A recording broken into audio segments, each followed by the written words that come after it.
আচ্ছা, আপনারা প্রত্যেকে জানেন যে আমাদের শিলিগুড়ি বিধানসভা ক্ষেত্রের জন্য বা সরাসরি আমার সাথে যোগাযোগ করবার জন্য আমার একটি হোয়াটসঅ্যাপ নাম্বার আমরা পাবলিক করা হয়েছে। এই হোয়াটসঅ্যাপ নাম্বারে সবাই আমাদেরকে মেসেজ করেন।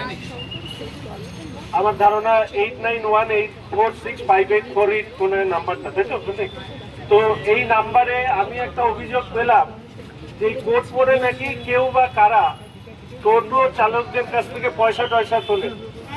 আমি আজকে এখানে বলে গেলাম, যদি এই ধরনের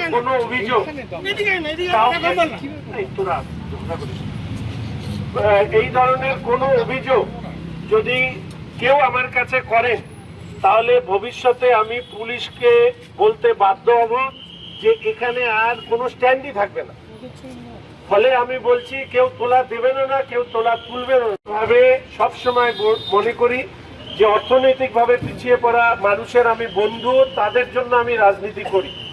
আমি চাই সমস্তটা নিয়মের মধ্যে চলুক। কেউ কোথাও কোনো এই সমস্ত স্ট্যান্ডের কোনো পুলিশের তো কোনো মানে পুলিশের থেকে তো কোনো কি বলবো অনুমতি নিয়ে এগুলো স্ট্যান্ড নয়।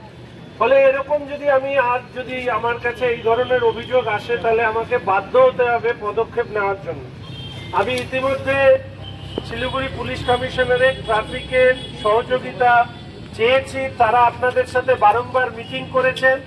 শহরকে বাঁচিয়ে রাখুন, নিজেরাও বেঁচে থাকুন।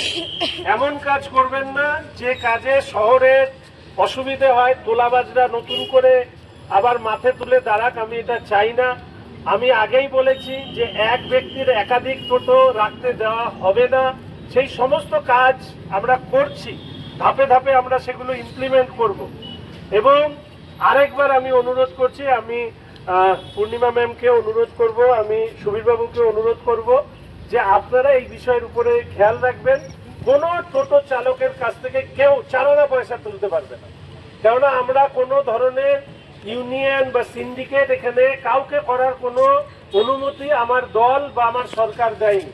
ফলে এই বিষয়ে সতর্ক থাকবেন। আজকের মধ্যে দিয়ে আমি শিলিগুড়ি এবং সংলগ্ন এলাকায় আমি বলে রাখছি যে এই ধরনের কাজ করবেন না, সরকারকে সহযোগিতা করুন। গরিব মানুষ তাদের কর্মসংস্থানের জন্য টোটো চালান, কিন্তু টোটো চালানোর ক্ষেত্রেও আমরা টোটো চালকদের পরামর্শ নিয়েই কিছু বিধিনিষেধ আরোপ আমরা করেছি, সেগুলোকেও ভাঙবেন না। পুলিশকেও